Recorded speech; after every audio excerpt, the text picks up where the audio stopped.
स्वतंत्रता सेनानी और समाज सुधारक थे, उनके बारे में बताएंगे। तो चंद्रशेखर आज़ाद और बाल गंगाधर तिलक। तो मेरा जो विषय है लोकमान्य बाल गंगाधर तिलक। तो लोकमान्य बाल गंगाधर तिलक का जन्म आज ही की जो दिनांक है 23 जुलाई 1856 में महाराष्ट्र के रत्नागिरी में एक गांव था, चिखली नामक गांव था, वहाँ पर हुआ था। तो जो बाल गंगाधर तिलक थे, तो उनके जो पिताजी थे गंगाधर राव, वो संस्कृत के अध्यापक थे। संस्कृत के अलावा उनको मराठी भाषा और गणित भाषा के प्रकांड विद्वान भी थे वो। तो उनकी जो माता थी पार्वती बाई, वो एक धार्मिक विचारों वाली महिला थी। और उनके दादाजी जो थे उस समय पहले बहुत बड़े उनके पास जमींदारी रही, लेकिन धीरे धीरे जब अंग्रेज आए तो अंग्रेजों के प्रभाव से उनके जो परिवार की जो उनका जो पद था उसको ले लिया गया। अब जो उनके दादाजी थे वो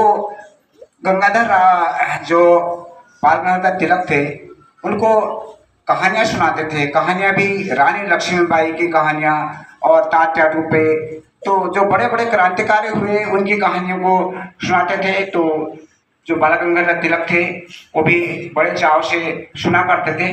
तो धीरे धीरे जब वो बच्चे थे तो उसी समय देखो उनके मन में भी देश प्रेम की भावना जागृत हुई। तो बचपन से ही उनमें कुछ परिवर्तन आए और वो एक क्रांतिकारी विचारधारा वाले व्यक्ति बन गए। अब इसके बाद उनके जो पिताजी थे उनका तबादला हो गया, इनकी ट्रांसफ़र हो गया, वो पहुंच गए पूना में।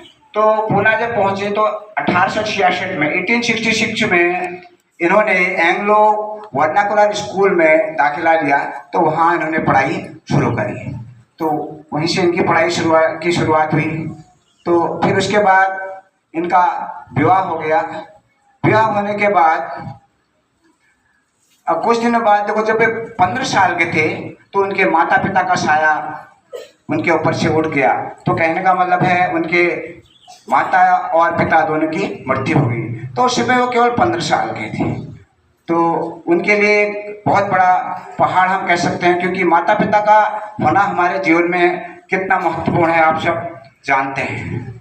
तो धीरे धीरे लेकिन ये जो बाल गंगाधर तिलक थे, इनको भी देखो इनके पिताजी ने मराठी भाषा, गणित भाषा और संस्कृत बहुत अच्छी तरह जानते थे।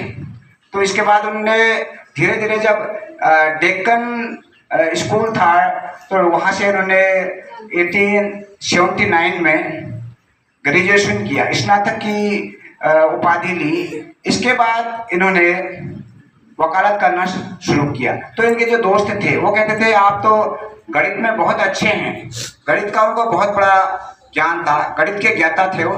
और लेकिन उन्होंने कहा कि आप जो है LLB उन्होंने करना शुरू किया 1879 में। तो उन्होंने कहा कि आप LLB क्यों करना चाहते हैं?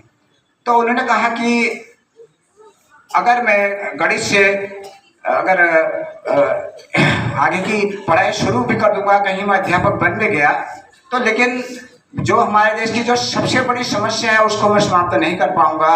उन्होंने कहा कि मैं LLB करूंगा तो मैं वकालत करूंगा।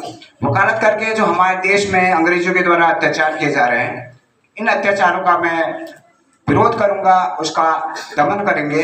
तो उसके बाद वो धीरे धीरे इन्होंने 2 समाचार पत्रों का भी संपादन किया। एक तो मराठा, एक केसरी। मराठा जो थी अंग्रेजी भाषा में थी, तो उसमें उन्होंने अंग्रेजों की जो अत्याचार की नीतियाँ थी उनके बारे में भी लिखा।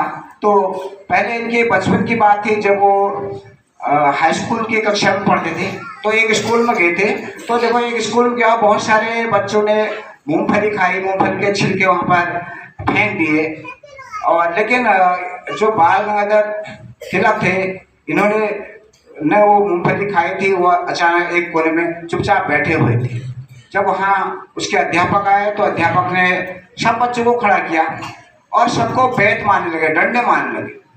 तो बाल गंगाधर तिलक भी खड़े थे। तो सबको जोर जोर से उन्होंने जब डंडे मारने शुरू किए, तो बाल गंगाधर तिलक की जब बारी आई तो उन्होंने उनसे कहा कि अपने हाथ आगे करो, तो उन्होंने अपने हाथ आगे नहीं किए। तो उन्होंने कहा जब मैंने मूंगफली खाई नहीं है, छिलके अगर मैंने फेंके नहीं हैं, तो मैं मार क्यों खाऊंगा। तो यह सुनकर उसके जो अध्यापक थे उनको बहुत गुस्सा आया। उन्होंने उनके पिताजी को बुला दिया स्कूल पे। उनके पिताजी जब स्कूल पहुंचे तो पूछा गया, उन्होंने कहा कि आपका जो बालक है तो ये तो अपनी गलती स्वीकार नहीं कर रहा है। तो बाल गंगाधर तिलक के पिताजी ने कहा कि मेरा जो बच्चा है वो बाहर की चीज़ें कभी खाता नहीं है, और ने मुझे इतने मैं पैसे भी नहीं देता हूँ कि वो मूंगफली खरीद पाए। तो उन्होंने अपने बेटे का समर्थन किया। तो जो बाल गंगाधर तिलक थे साहसी थे, जिस बात पर अटक रहते थे कभी उससे वो एकदम हटते नहीं थे। तो उनमें निडरता, स्वाभिमान के गुण पहले से थे। अब धीरे धीरे अब उन्होंने देखा चारों तरफ अंग्रेजों का अत्याचार फैलता जा रहा है, तो उनके दोस्त थे, उन दोस्त के साथ उन्होंने मिलकर जो दोस्त थे उन्होंने इन दोनों ने मिलकर सोचा कि अंग्रेजी शासन में बहुत ज़्यादा अत्याचार हो रहे हैं, तो हम भी क्या करें, कुछ ऐसी शिक्षा प्रणाली लाएं। तो उन्होंने कहा कि हम एक स्कूल खोलेंगे। तो उन्होंने एक न्यू इंग्लिश स्कूल की स्थापना की। जब वो स्कूल